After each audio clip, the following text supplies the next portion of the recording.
Securities and Exchange Commission. This is an agency of the government that is very, very crucial. Partnerships cannot become a lending company. Okay, di na pwedeng ang It partnership. would be a violation. Even if we already are all out in investor education, there's still scammers out there that are relentless also to scam people. If they are not registered as associated person and then it happens that the company is a fraud, then they are included already in the criminal act.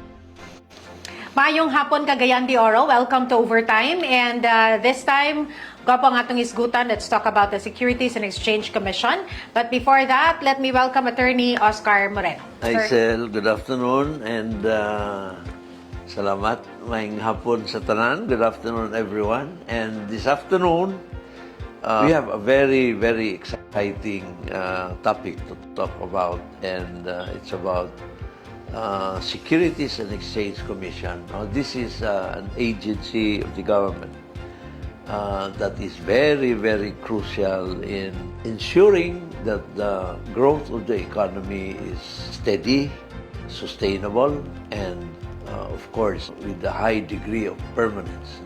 Ang iyang powers, jurisdiction, and what are the areas that they cover. Sel, please do the honor of introducing our special guest. Yes, sir. Please. Salamat kayo. Our guest this afternoon finished his primary and secondary education at Xavier University. Later, he then landed his career with the SEC at the Cagayan de Oro Extension Office as Securities Counsel 1 in 2016 until 2019. Last year, in 2022, he was then appointed as the Director 1 of the Securities and Exchange Commission CDO Extension Office up to the present. Let's welcome Director Frederick Enopia. Sir, mayong hapon. Welcome to Overtime. Ay, may hapon, Overtime, Mayor. Ay, may hapon, Maricel. May hapon. Thank you for having me.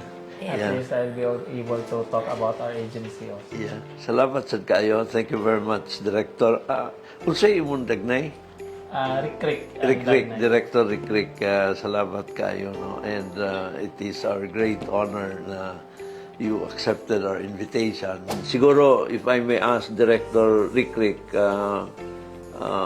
what are the main functions of the Securities and Exchange Commission? Yes.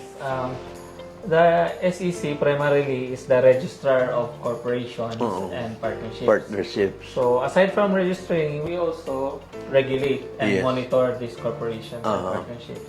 Now, of course, that is the main mandate about the corporation code. Now, there are still several laws that are being implemented by the SEC. So one of them is the lending, financing. And also monitoring of the market securities.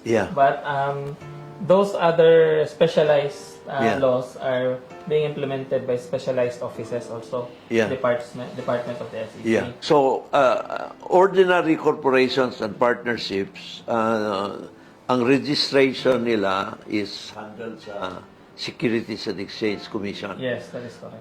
Munang gitawag primary license or franchise, no? And then money lenders. Yes, Money lenders, no, that are organized as corporations or partnerships, no? So lending companies. Must be organized as a corporation. So, okay. Partnerships cannot become a lending company. Okay. Di na pwedeng ang partnership. It would be a violation of lending. Yes, Now, unsa pa ang mga corporations that undertake specific activities that would also require authority from the SEC and are regulated also by the SEC. So, aside from their primary franchise, there must be a certificate of authority, including the financing, and also those companies who would want to solicit investments from the public. Mga investment companies. Yes, investment companies. Uning mga open-ended and closed-ended, mga mutual funds. Yes. So there must be a secondary license that they need to apply sa SEC so that they can operate. So na ay kanang gitawag nga quasi-judicial functions. Would you like to discuss?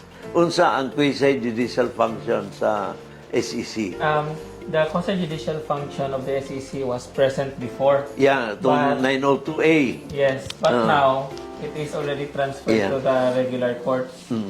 So now, if there are cases like intra-corporate dispute, then the SEC has no more jurisdiction to resolve the same. But we still have the authority to determine whether or not there is an ongoing intra-corporate dispute. And you can still summon parties to your office. Yes, for the purposes only of mediation. But if they cannot agree, cases will be tried in the regular courts. Pero you still conduct hearings.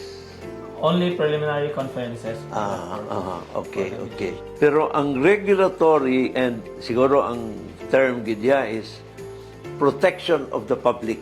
Yes, because Muna ang paan karon sa SEC. Muna ang inyong main function karon to protect the public. that is correct. That's why we are now all out in our investment education campaign, educating the public how to detect that these schemes already mga fall on Ponzi, scams, mga Ponzi. Ponzi schemes or pyramiding, which mostly are combined. Yeah. We are strengthening right now on our enforcement function because even if we already are all out in investor education, there are still scammers out there that are relentless also to scam people without conscience. Pero naa ka ng registration of securities. The registration of securities in the SEC is required by the Securities Regulation Code. Now, securities must be registered because it is a very vital instrument also in doing business. Yes. So this must be regulated and monitored. That's why they must be registered with the SEC, and these persons who register the securities, aside from registering the securities, they are also required to register their agents. Yes. Even their janitors in the office, the clerks, must be registered as associated person. Why? Because these people, even if they are not in the actual paperwork, in the office, they can hear transactions. Yeah. And sometimes they talk to other people and talk about their products. They bring clients to their office That's and then recommend. Yeah. So that act alone is already part of solicitation. Yeah. So if they are not registered as associated person and then it happens that the securities is or the company is a fraud, then they are included already in the criminal act. All material information must be in your Registration statement. Para ang mag-invest is fully aware of what this investment is all about. When are you deemed to be dealing with the public?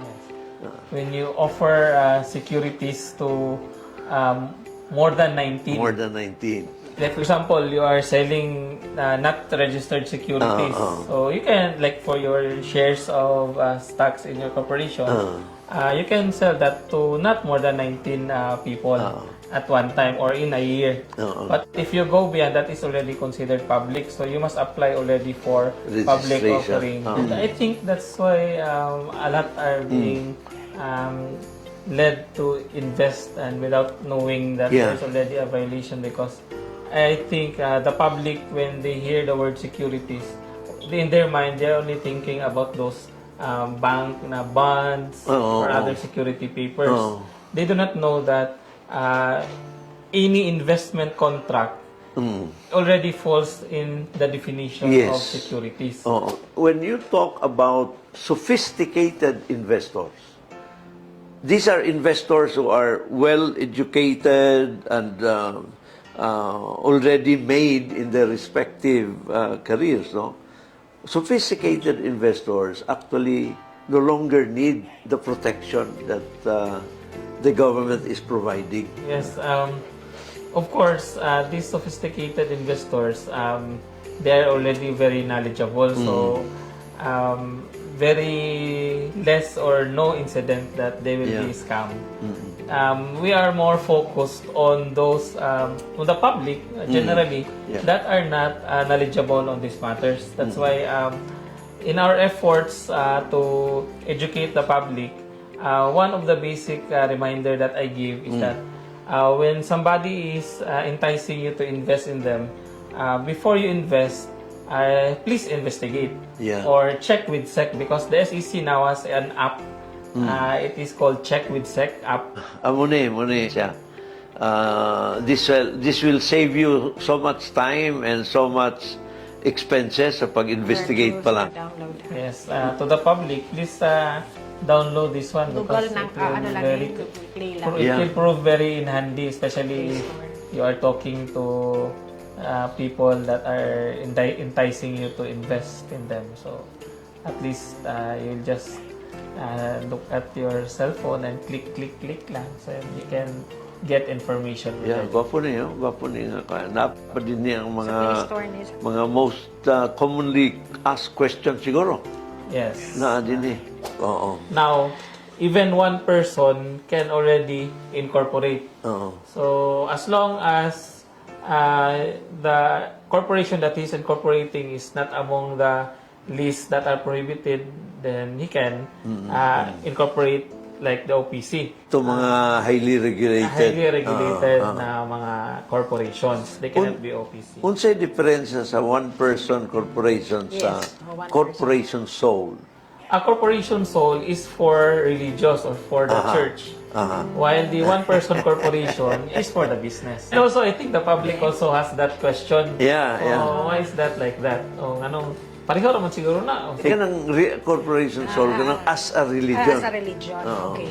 You practice your religion, di na pwede hilaptan. Ano na yung rason niya. Yes, they just register with us, but they are not required to submit any reports. Correct. Corporation sole. And then, what about, how does it affect the doctrine, which is fundamental in corporation law, na ang corporation has an identity separate and distinct from the identity of the owners of that corporation?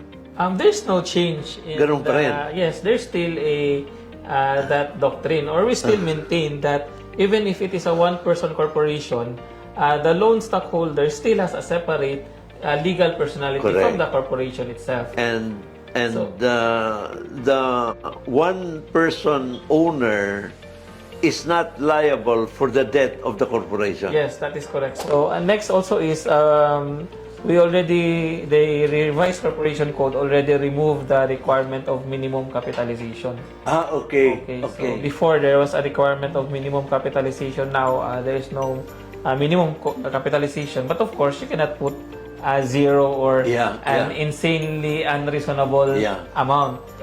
Sir, kini mga organizations bitaw, need sila mag-register sa SEC?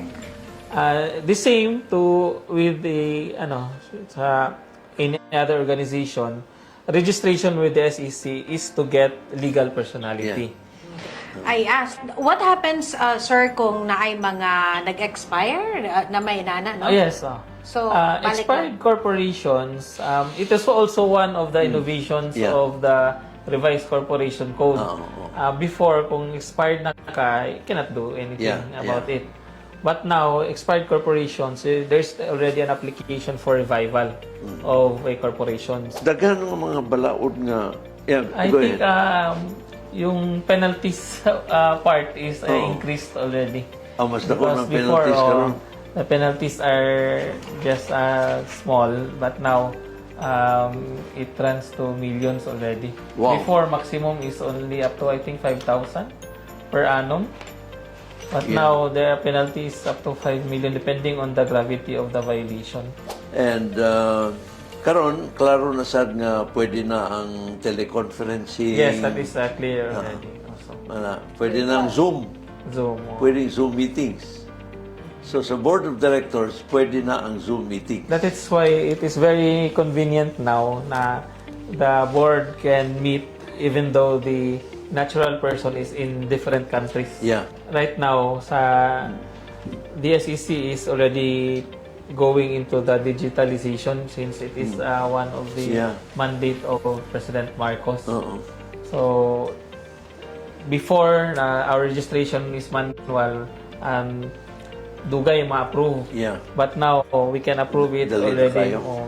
very fast na. Pero lipay ko na refresh ang akong kuhaan kang Director Rick Salamat kayo. Anyway, can we ask you to give your closing statement sa atong yes. mga suki? Thank you, Mayor. So, to the public, before you invest, please investigate. So, check with us, check with SEC whether they are registered, whether they have the primary license, and whether they have the secondary license, which is the license to solicit.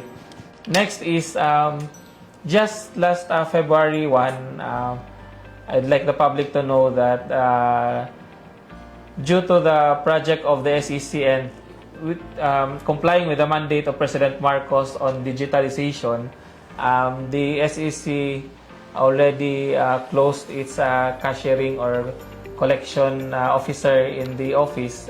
All payments are now made through the online to our partners like GCash, Paymaya, and also all land bank outlets nationwide.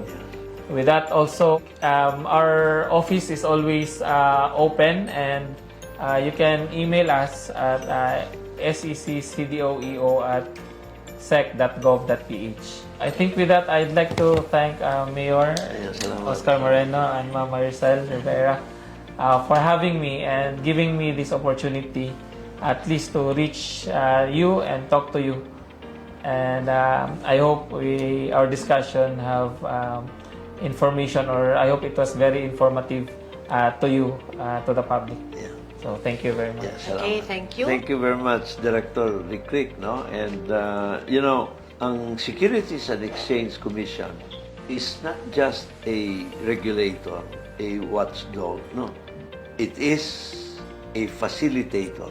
It is an empowering agency that will hopefully pave the way and provide guidance for more investments. Mahimong instrumento yun in letting the people know na sila'y mugiya, mutabang, watchdog sa mga unscrupulous persons na gustong abusuhon ang benefits of the law in order to defraud the public. Salamat kayo, Attorney Rick, Director Rick, and salamat sa Securities and Exchange Commission. So, salamat kayo mga igsoon. Stay safe. Good afternoon, everyone. Thank you, Attorney, and thank you, Director. And sa tanan po nga nakiguban, thank you very much. Mayong hapon, Cagayan de Oro.